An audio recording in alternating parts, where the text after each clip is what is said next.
তো এটা তো টেস্ট ট্যাব, এটা যখন খুলি না এইটা খুলে গেছে, এটা একদম নিউ। আমি এই যে এখানে আপনার এক্সপায়ারটা দেওয়া থাকে, সেটা নেই কেন? এই যে এটা তো টেস্টার খুলছি না স্যার, তখন ওই কাগজটা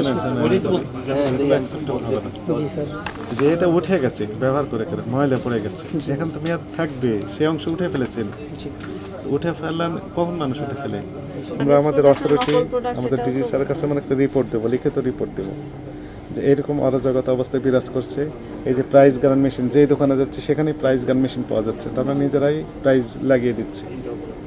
এটা কথা ছিল ইম্পোর্টার দিবে অথবা ম্যানুফ্যাকচারার, যেহেতু বিদেশি প্রোডাক্ট, তো ফলে এখানে তো ম্যানুফ্যাকচারার নেই। ইম্পোর্টার যিনি উনি ডিক্লারেশন দিবেন, আর এই ইম্পোর্টার যখন ডিক্লারেশন দিবেন তখন স্বাভাবিকভাবে ডিউটি ভ্যাট ট্যাক্স যা আছে অটোমেটিক্যালি সরকারি ফান্ডে জমা হওয়ার কথা। কিন্তু ইনারা একদিকে ডিউটি ফাঁকি দিচ্ছেন, ভ্যাট ট্যাক্স ফাঁকি দিচ্ছেন, অন্যদিকে ভোক্তাদের পকেট থেকে অতিরিক্ত টাকা নিয়ে নিচ্ছেন। কারণ যে প্রাইস গান মেশিন দিয়ে ইচ্ছা মতো দাম নেওয়ার সুযোগ থাকছে, যেটা লাগিয়ে দিচ্ছেন সেই দামটাই ওনারা নিতে পারছেন, যেহেতু ফিক্সড প্রাইসের দোকান। আর এনার জন্য আরেকটা সুবিধা হয়েছে টাকা পকেট কাটার, এই কারণে যে তার একটা ব্র্যান্ড ভ্যালু আছে। এই নামের কারণে ভিআইপি কাস্টমার এসে একদমই কিনে নিয়ে চলে যায়, মনে করে যে না সুন্দর জিনিস কিনলাম। এই জিনিসগুলো যে চক বাজারের সেটা ওনারা জানতে পারছেন না, এখানে আমাদের কনসার্ন রয়েছে। আমরা উদ্বিগ্ন এই বিষয়গুলো নিয়ে, এই বিষয়ে ব্যাখ্যা দিতে হবে আপনাকে।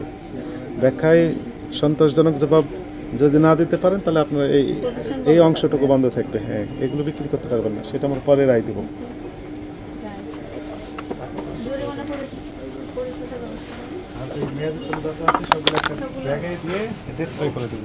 আপনার এখানে কি ওই আছে কি বলে ডাস্টবিন আছে কোথায়? হ্যাঁ, ওই ডাস্টবিনেও ফেলে দিতে পারেন, ডাস্টবিনেও দিয়ে দেন। আর ওই পারিশ্রম সেগুলো কোথায়?